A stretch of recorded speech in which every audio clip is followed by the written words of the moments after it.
মনোবিজ্ঞানীরা তারা আমাদের বলেন যে আমাদের মন সরাসরিভাবে আমাদের নিয়ন্ত্রণে নেই, শরীর সরাসরিভাবে আমাদের নিয়ন্ত্রণে। যদি আমার হাতটা উঠাতে চাই তাহলে আমি উঠাতে পারবো, আর যদি হাতটা নামাতে চাই তাহলে নামাতেও পারবো। যদি আমি একটা পা সামনে এগোতে চাই সেটাও পারবো। আমার শরীর সরাসরিভাবে আমার নিয়ন্ত্রণে আছে, কিন্তু আমাদের মন সরাসরিভাবে আমাদের নিয়ন্ত্রণে থাকে না। সেজন্য আমাদের বেশিরভাগ মানুষ, আপনারা হয়তো দেখে থাকবেন, আমরা যখন সালাহ আদায় করি আমাদের মন তখন শুধু ঘুরে বেড়ায়।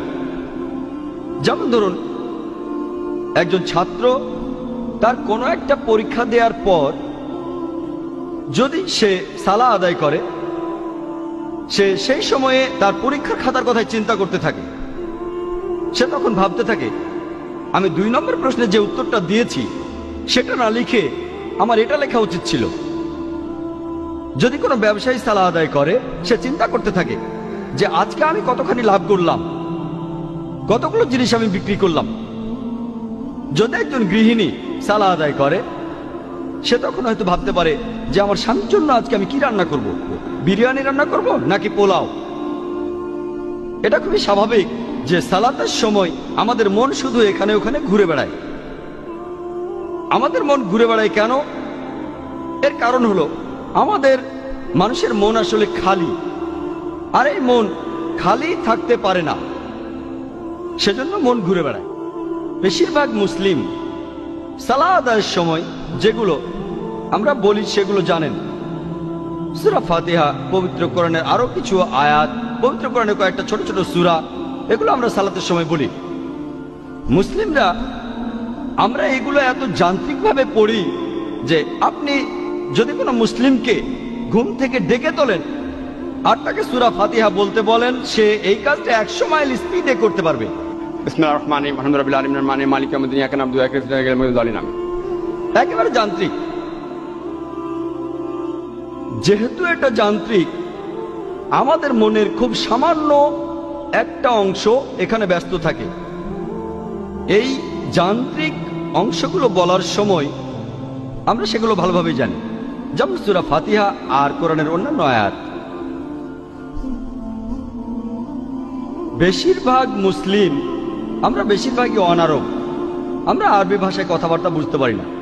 আর যেহেতু আমরা সালাতের সময় যেটা পড়ছি সেটা বুঝতে পারছি না, তখনই এই সম্ভাবনাটা দেখা দেয় যে আমাদের মন চিন্তা করবে। সেজন্য মন যাতে এইসব চিন্তা না করতে পারে, আমরা সালাতের সময় আরবিটা পড়ব, আর একই সাথে আমরা এই আরবি আয়াতগুলোর অর্থ বুঝতে চেষ্টা করব।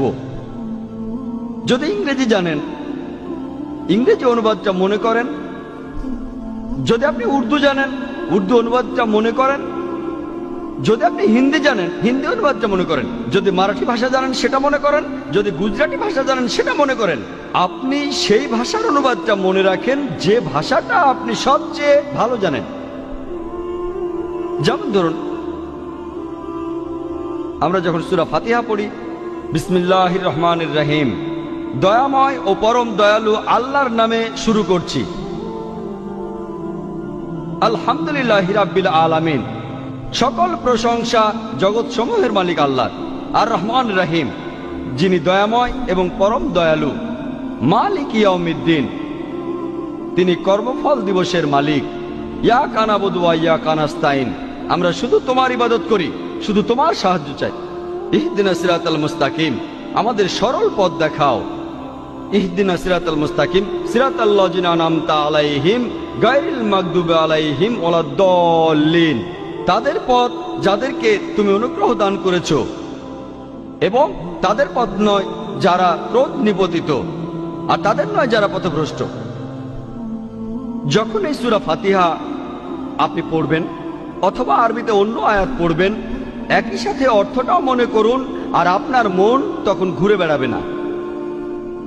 কারণ এতে করে আপনি সালাতের সময় যে আরবি পড়ছেন সেটার অর্থ মনে রাখতেই মন ব্যস্ত থাকছে। কিন্তু কয়েকদিন পরে বা কয়েক মাস পরে এটাও একেবারে যান্ত্রিক হয়ে যাবে। আমাদের মন খুব শক্তিশালী। আপনি আরবিটা পড়বেন আর অর্থটা মনে করবেন, কারণ আমাদের মন খুবই শক্তিশালী। এখানেও সম্ভাবনা থাকে যে মন অন্য চিন্তা করবে, কিন্তু সম্ভাবনাটা কম, কারণ মনের খুব ছোট্ট একটা অংশ আরবি পড়ায় ব্যস্ত থাকবে। আর আপনার মনের যে বাকি অংশটা তখন অর্থ মনে করবে। অন্য চিন্তা করার সম্ভাবনা কম, তারপরও মন চিন্তা করতে পারে।